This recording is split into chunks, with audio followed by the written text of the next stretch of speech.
Hi, it's Will from SculptingCastle.com, and this is part 4 of my Medieval Village series of videos. The Medieval Village is coming along very nicely, and this is part 4, although I actually have 6 videos on it because I have some videos on how to make the houses. But in this part of the series, I'm going to show you how to make these little barrels and crates, and they're really kind of neat. I really love this project. It's really a lot of fun. Making little accents that will go in the village, and you can see, the barrels and crates are pretty good scale for the buildings.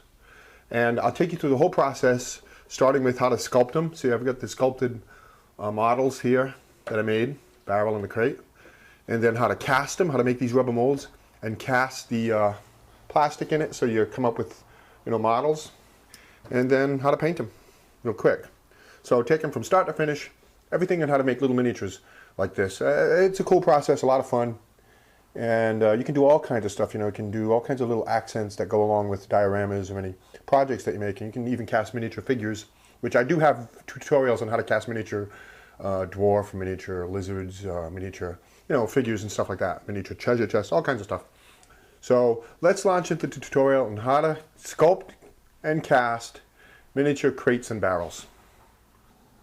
Okay, the first thing we do is we're going to sculpt the little crates and barrels. And I used a product called Procreate to do that. It's a 2-part modeling epoxy.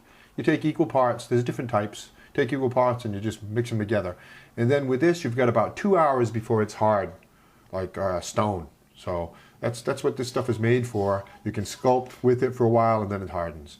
So I make it into my rough shapes. Pretty easy with this, crates and barrels, not a hard thing to do. You can see the barrel is pretty much done there. Now I'm working on the crate.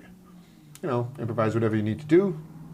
Get some reasonably crisp edges on it. I used some pieces of wood here. That looks like a piece of a catapult, an old catapult.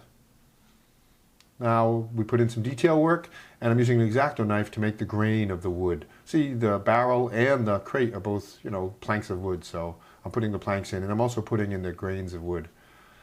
Now banding, there's wood and metal banding on these, so I just rolled out some thin pieces of the clay and added them on and pressed them down with a tool to make them flat. And that's pretty much it. The crates and the barrels aren't that hard to do. See, I'm pressing it down there to make it flatten it down, make it like a band. Sculpting these up are pretty easy. It's a great way to start if you want to start learning this process. Just do some simple objects and you can learn the whole process of how to make these duplicates. So there we go, I'm doing the band on the barrel.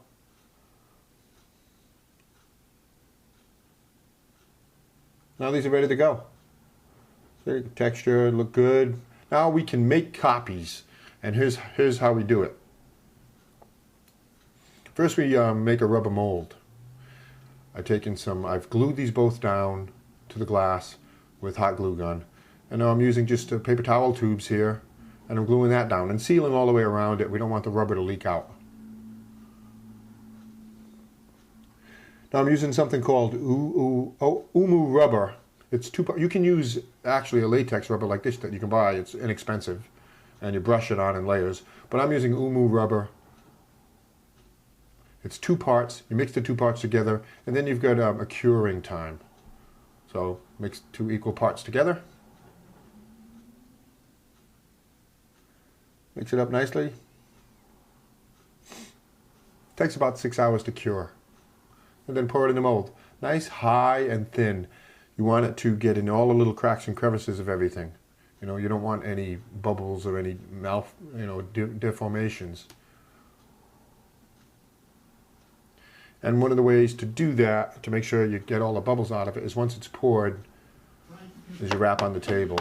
Quite a bit, I actually did a lot. To get all those bubbles to come to the surface, and you'll see them rise up.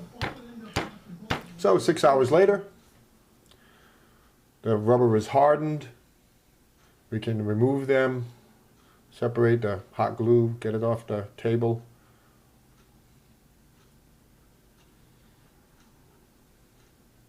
Remove the cardboard mold.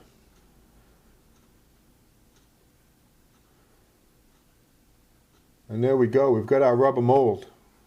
We can make lots of copies, and you can make lots and lots of copies, as many as you want. So you take the part out, take our master out, and now we cast plastic in that and we can make copies, as many as you like. Looks great. So you can see the wood texture inside there. So now the plastic is the same kind of a thing. This remove plastic, you mix 2 parts together, equal, stir it up, and the thing about this is it only takes like 6 to 10 minutes to dry. So we can pour that in the molds, and 10 minutes later take it out and we have our completed pieces. Same kind of a thing. You want a thin stream. You want to fill in all the cracks and the crevices. I did the crate, now the barrel. Actually, you have a lot of extra, so I actually poured some other stuff too. Some lizards and some treasure chests. And then you tap on the table again to get all the bubbles to rise up to the top. Pretty simple. We're almost done here. 10 minutes later, and I can take the pieces out. Mold as many as you want. These molds are good for quite a few uses. There's our new crate. Look at that. Looks just like the old one. Looks just like the master one that we sculpted. Nice. So, I went ahead and did a whole bunch of them. The barrel. So that's the whole process. You know, a lot of times people are afraid of this process. You get a few materials and you just work your way through it. I made more of them. There's a few more. You may want to trim a little bit of excess off. If there's excess parts because of the molding process, you trim that off with a knife. Let's go ahead and paint it. I use a typical miniature painting. I painted a base color of brown, and then I washed in a very wet black, and that settles into the cracks of the lumber. Makes it look good. So I've got lots of videos about sculpting, about miniatures, about casting, on my website here on my YouTube channel, and there we go. There's a few crates and barrels for the Medieval Village diorama. I'm having a lot of fun with this diorama. More stuff coming, and more stuff on my website at stormthecastle.com. Here, you can click on this link if you want to go to part 1 of the Medieval Village, or if you want to see how to sculpt miniature figures, sculpt and cast little plastic figures. Thanks for watching.